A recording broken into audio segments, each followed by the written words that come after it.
one of the main focuses of our group is to make the school a net zero school. So we're going to reduce our ecological footprint so it's zero, and also get leaders out in the community who are focused around combating issues like climate change, and other issues around social and environmental justice too. So that's kind of what we gear our program around. The kids, we're trying to produce leaders who can go out in the community after they're done here.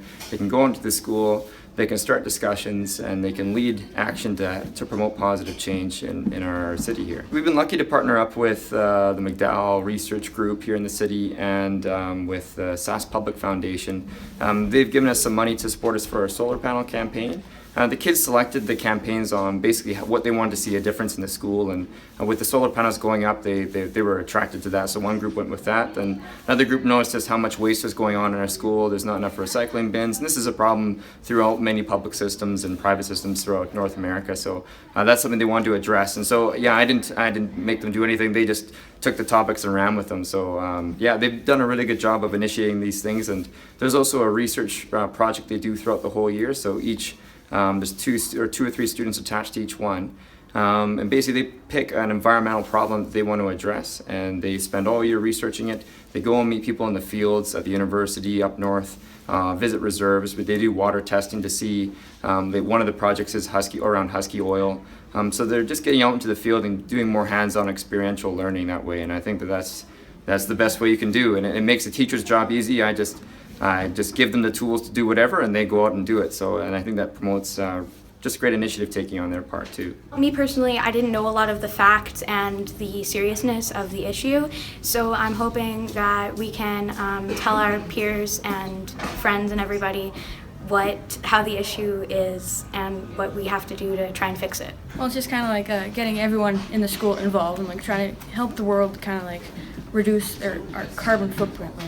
Well, I know like everyone throws away like their apple cores, like banana peels, and like almost everything away in the garbage. So we wanted to make compost bins so that they can have an incentive to put their food scraps into the compost bin, and then in the future, like we put that back into our garden, and so then we can create even like more compost and like make the soil richer and just kind of offset carbon that we've been producing. You know, where this came from was our Eco Club. It started at the grassroots level with students. Students were telling us that they wanted to learn more about these topics and that they wanted to make a difference in our society. So now to be able to do that in the classroom, curricularly, and meet all of those outcomes at the same time, I think is really powerful. All the research tells us that if you can relate something to your own life and your own experiences, you're more likely to learn it. And also for kinesthetic learners, when they actually are doing the work, it makes a big difference. We're also connecting our kids with a variety of other people in our school community, not just classroom teachers. So they're working, our boys that were changing light bulbs were working hand in hand with our caretaker and learning from him about his work too. So it's not only helping them meet the outcomes, it's also helping them to become better citizens and just to get to know the different work that everyone in our school community does, and then beyond that too. I've learned a lot of things that I never really thought would actually hold a key role in like how much energy you would use or how much you wouldn't use or save. Like say for the solar panels, that would save a lot of money with our school, even though our school is very new and it's very energy efficient.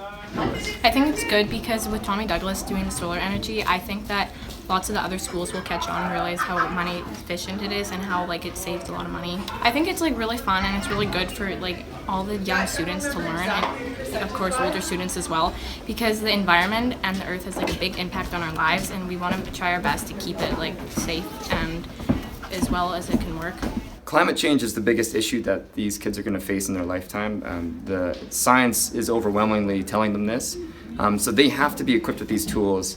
You know, it's important they learn taxes, it's important they learn all this stuff, but yeah, we need leaders to take initiative on the local, municipal, provincial, and federal levels here, and we haven't seen so much of that lately, so it's great to have this generation coming up with this ideology and with the skills now to actually apply what they've learned here and show that it's not only environmentally friendly to do this sort of thing, it makes economic sense, and it's something that just makes sense to do. So we're trying to give these kids the tools to work with throughout high school and then afterwards, that they can promote this sort of thing in the community and make a difference.